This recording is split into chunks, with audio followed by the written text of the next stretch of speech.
All right, we are going on another field trip today, and today we are taking a tour of the Midwest. Remember, team, when you are in this view mode where it shows you all of the places that we're going to visit today, you want to click on Present so we can jump into our presentation and go through each step on this virtual field trip. Our launch point today is the Navy Pier in Chicago, Illinois. We will visit 9 places in the Midwest. Along the way, look for answers to this question. How did this one region earn these two very different nicknames? America's breadbasket and America's heartland. Our first stop will be in Missouri, nicknamed the Show Me State. As a reminder, when you are using Google Earth, you can change from a 2-dimensional to a 3-dimensional view down in the right-hand corner where it says 2D, 3D to change the tilt of your image. You can also use the person, and you can carry that person in to drag and drop it into different locations on the map to view it as if you were actually standing there. So any of these blue dots I could drop at, or along the blue path I could drop at in order to see this from a first-person point of view. All right, let's head on over to Missouri.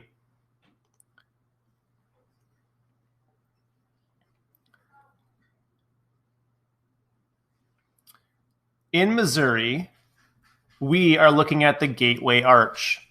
Welcome to St. Louis, Missouri, and its Gateway Arch.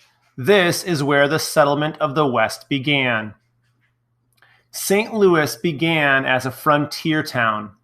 The frontier was a region of wild country, unexplored by Europeans.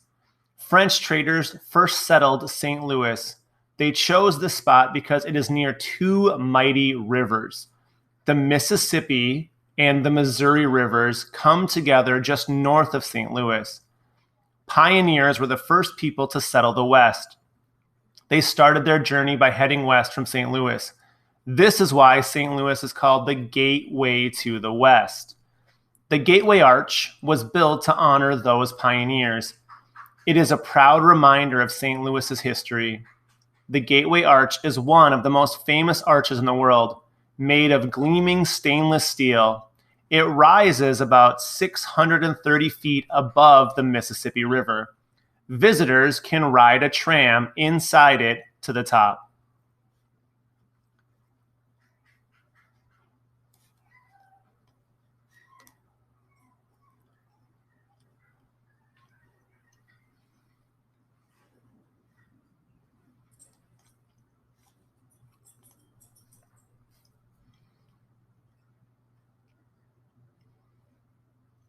The farm state of Iowa.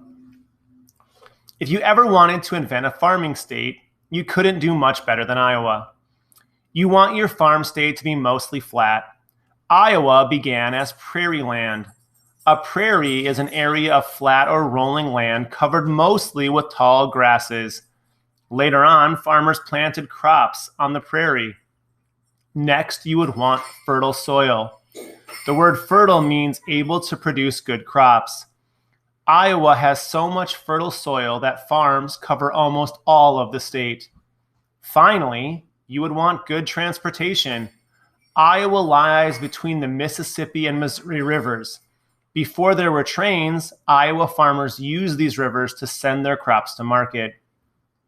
Today, Iowa farmers produce huge crops of corn, soybeans, oats, and hay. Much of this harvest is fed to livestock. Livestock are animals raised on farms, such as cattle, hogs, and chickens. Iowa farm products are used in all kinds of foods. The chances are good that the next bag of popcorn you pop was grown on an Iowa farm just like this one.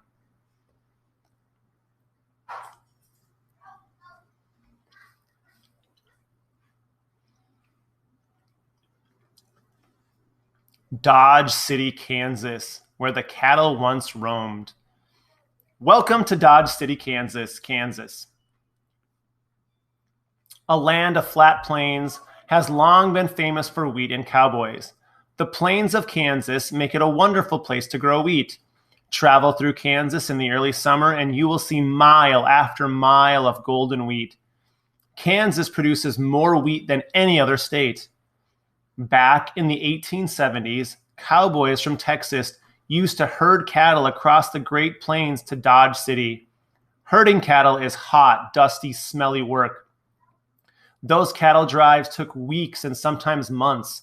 When the cattle finally reached Dodge City, they were loaded onto trains and shipped east for sale. Today, fewer cattle graze on the plains. Cattle are mostly raised on feedlots. Feedlots are areas or buildings where livestock are kept while being fattened for slaughter.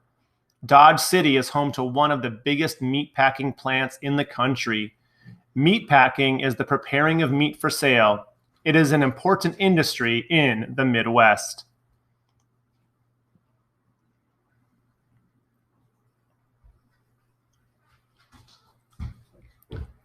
South Dakota's heroes. Two huge monuments are carved into the Black Hills of South Dakota. The first is Mount Rushmore National Memorial. It shows the faces of 4 American presidents: George Washington, Thomas Jefferson, Theodore Roosevelt, and Abraham Lincoln. Each head is 6 stories tall. The second monument honors an American Indian named Crazy Horse, who was chief of the Sioux tribe. It is still being carved into the Black Hills. When it is finished, Crazy Horse Memorial will be the world's largest statue. The Black Hills are sacred to the Sioux and other American Indians.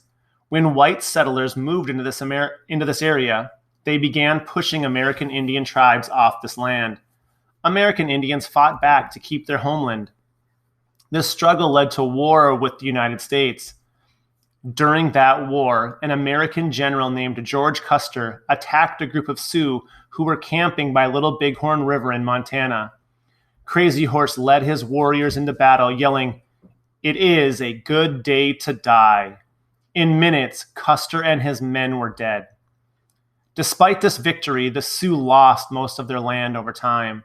Like many other American Indian tribes, the Sioux were pushed by white settlers onto reservations or special areas set aside for American Indian tribes to live in.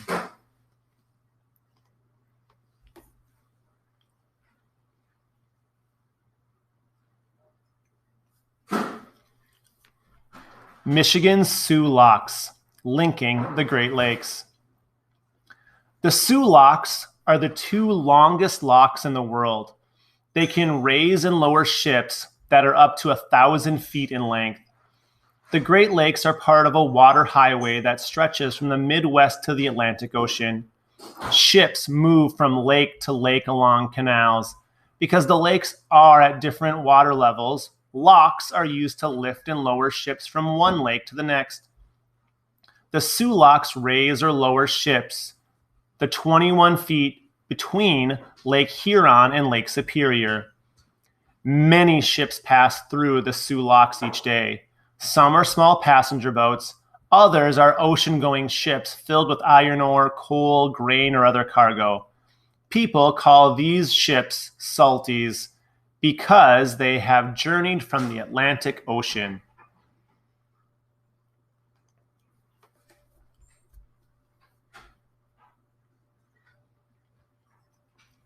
Detroit, Michigan, America's Motor City. In 1896, a Michigan farm boy named Henry Ford built his first car. At that time, automobiles were very expensive to buy. People saw cars as toys for the rich. But Ford had different ideas.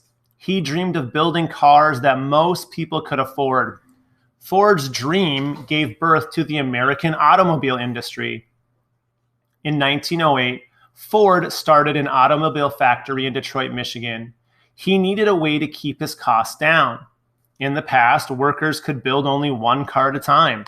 So Ford installed a moving assembly line. A moving belt carried unfinished cars past workers. Each worker did one task. One worker might install a windshield, another might screw on a door handle. The time needed to assemble a car dropped from 12 hours to just 93 minutes. The assembly line lowered the cost of each car by reducing the time it took to make it. Ford's success brought other car makers to Detroit. Detroit became known as Motor City, or Motown for short. The automobile industry attracted many other businesses to the Midwest too. Today, Midwest industries continue to look for better ways to manufacture goods. One example is the invention and the use of robots or computer-controlled mechanical devices to speed up assembly lines.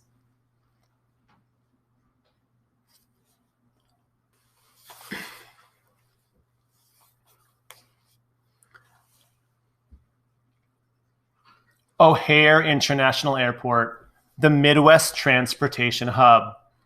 You are looking at O'Hare International Airport in Chicago, Illinois. It is one of the busiest airports in the United States. Hundreds of thousands of people pass through O'Hare each day. That adds up to millions of airplane passengers a year. Chicago has always been a transportation hub, or a center for moving goods and people. In the 1800s, railroad tracks fanned out from Chicago across the Midwest. Trains left Chicago every day, carrying goods from factories to small farming towns. The trains returned loaded with corn, wheat, and livestock for the big cities.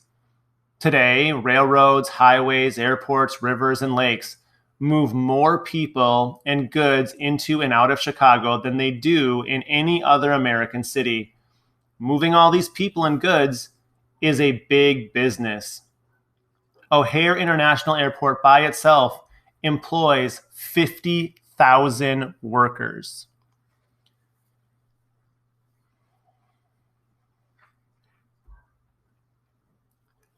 Chicago's Wrigley Field.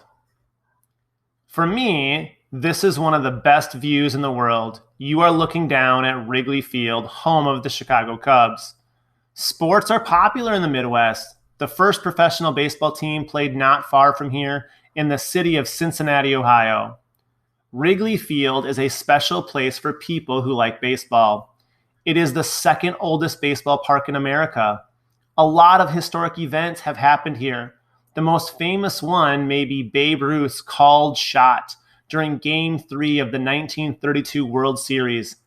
As the story goes, when Ruth came up to bat, he pointed to the bleachers. Then on the next pitch, he hit a home run to that very spot.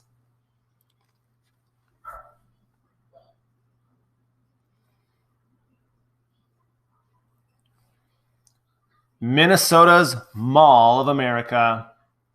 Our last stop is the Mall of America in Bloomington, Minnesota. This is the largest indoor shopping mall in the United States.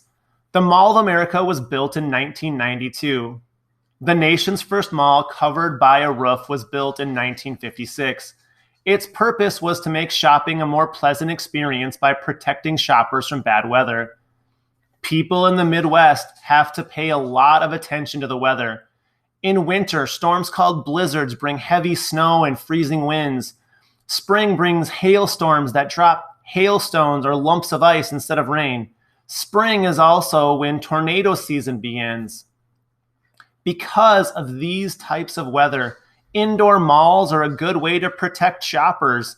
These malls also offer customers lots of choices about what to buy. The Mall of America has more than 520 stores. If you spent just 10 minutes in each one, it would take you 4 days and 3 nights to visit the entire mall. And that time doesn't include your eating in any of the 50 restaurants, visiting any of the 14 movie theaters, or playing in the amusement park.